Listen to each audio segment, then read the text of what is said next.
அந்த நெற்றிக்கண்ணை பிடிங்க கொடுத்த உடனே அந்த நெற்றிக்கண்ணை பிடிங்க கொடுத்த இடத்துல இருந்து உதிரமாக படுத்தது ஆறாக பெருத்து எடுத்து ஓடியது.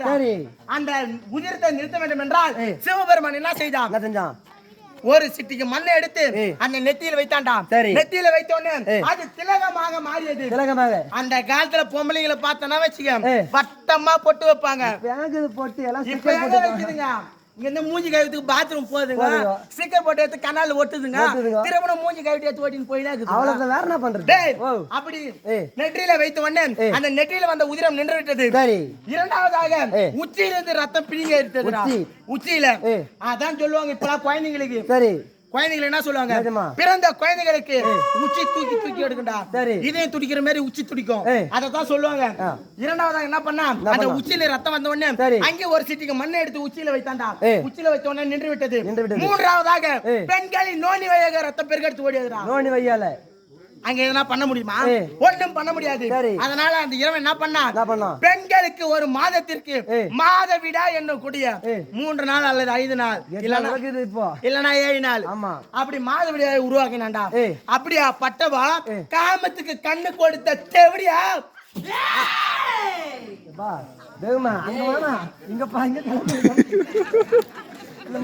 அப்படியா பட்டவன் என்ன கொல்ல போறாளா? அவளா நானா பார்த்தலாம்.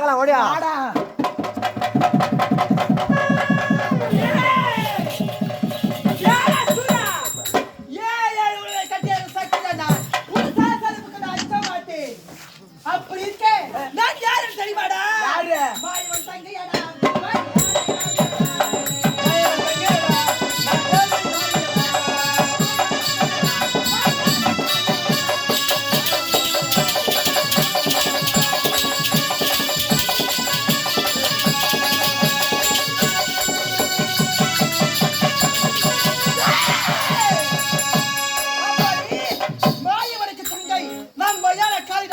அப்படியா? அடி கரண்டியை பிடிக்கும் கையா,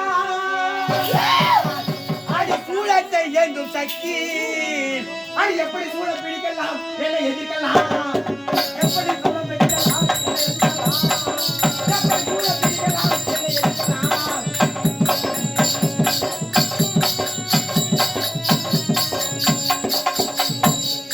ஏய் பாடி பாடி கொஞ்சம் விளையாடி பாப்போமே, பாப்போமே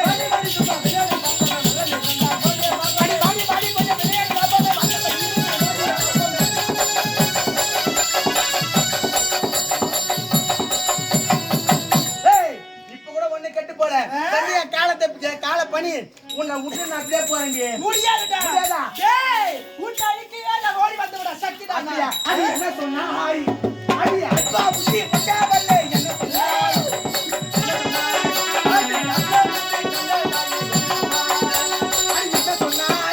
அடி அப்பா புத்தி பட்டாவல்ல என்ன சொன்னா?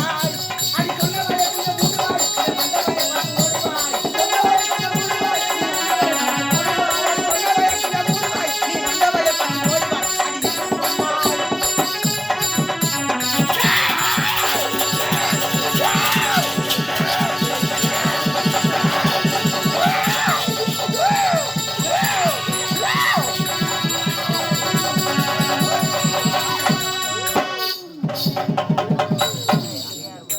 நல்லா புடிமா விட்டுறாத.